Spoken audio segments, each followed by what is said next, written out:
आगे बढ़ना चाहते हैं तो हमारे channel Hindi Bible message and prayer centre को सब्सक्राइब करें, क्योंकि यहाँ पर हम आपको सुबह शाम वचन, प्रार्थना और गवाही के द्वारा उत्साहित करते हैं। यदि आप प्रार्थना नहीं कर पाते और मन में बहुत से सवाल हैं, तो आप हमारे प्रेयर सेंटर में कॉल करके प्रार्थना करवा सकते हैं। धन्यवाद। Praise the Lord. दोस्तों, हम आपका स्वागत करते हैं आज सुबह की प्रार्थना में।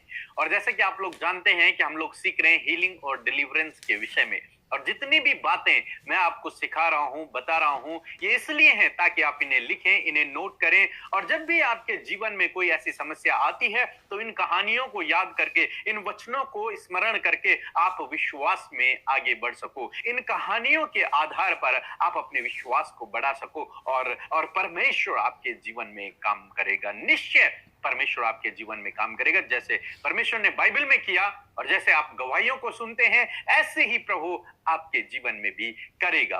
पहला राजा की किताब उसका 17 अध्याय मेरे साथ में निकाल लें और 17 पद हम इसमें से पढ़ेंगे। लिखा है, इन बातों के बाद उस स्त्री का बेटा जो घर की स्वामिनी थी रोगी हुआ, और उसका रोग यहां तक बढ़ा कि उसका सांस लेना बंद हो गया।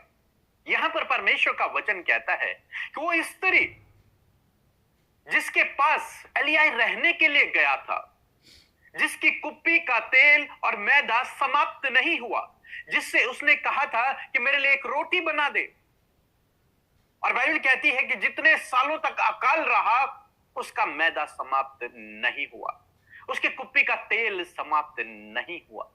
उसके बाद उस स्त्री का जो बेटा था, वो स्त्री का बेटा रोगी हुआ, उस पर रोग लग गया, वो बीमार हो गया, और यहां तक बीमार हो गया कि बाइबल कह रही है उसका सांस लेना बंद हो गया। मीन्स वो मर गया, उसकी मृत्यु हो गई।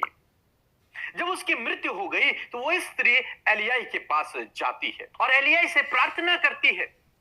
और तब एलिय्याह 22 पद में लिखा है, तब एलिय्याह क्या करता है, परमेश्वर से उस बेटे के लिए प्रार्थना करता है। और मैं सीधे 22 पद पढ़ रहा हूं। लिखा है, एलिय्याह की यह बात यहोवा ने सुन ली।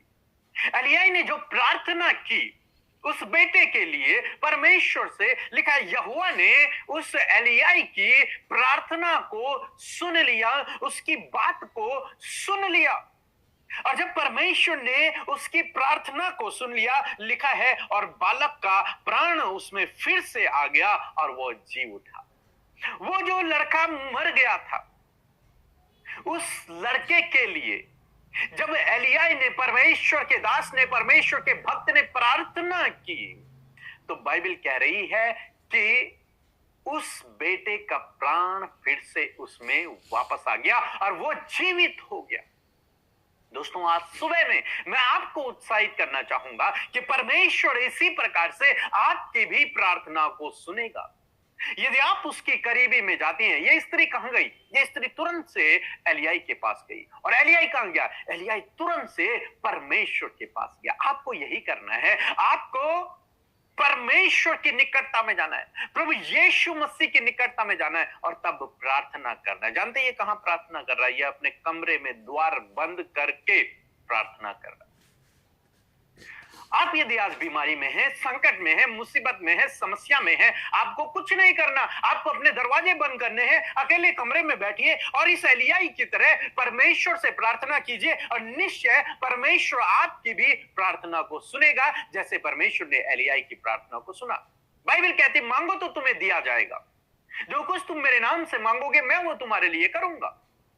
जरूरत है आपके मांगने की।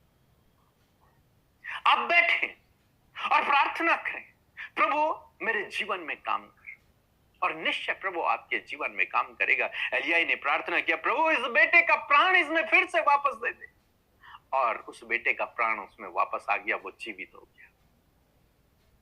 ऐसे ही प्रभु आपके जीवन में करेगा यदि आप प्रार्थना करेंगे, यदि आप प्रार्थना करेंगे, यदि आप प्रभु से मांगेंगे, यदि आप उसके सामने घुटने टेकेंगे, निश्चय प्रभु आपके जीवन में काम करेगा।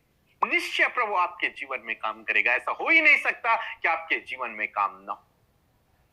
बस आपको उसकी करीबी में जाना है, अपना द्वार बंद करना है और तब उससे प्रार्थना करना है। लोग तो करेंगे ही आपके लिए प्रार्थना, हम तो करेंगे ही आपके लिए प्रार्थना, लेकिन आपका रोल यह है कि एलिय्याह की तरह आपको एक स्थान में जाना है, गुप्त स्थान में जाना है और वहां पर आपको प्रार्थना करना है। और मेरा विश्वास है कि जिस प्रकार से परमेश्वर ने एलिय्याह की प्रार्थना को सुन लिया और उस बेटे को जिंदा कर दिया, उसी प्रकार से परमेश्वर आपकी भी प्रार्थना को सुनेगा और आपकी परिस्थितियों को बदल देगा, आपको चंगा कर देगा, आपको स्वस्थ कर देगा, आपको भला चंगा कर देगा। परमेश्वर आपकी समस्याएं आपके जीवन से दूर हो जाएंगी, वो रुकावटें, वो बाधाएं आपके जीवन से दूर हो जाएंगे। जरूरत है प्रार्थना, प्रार्थना करना, आत्मिकता में बढ़ना जरूरी है।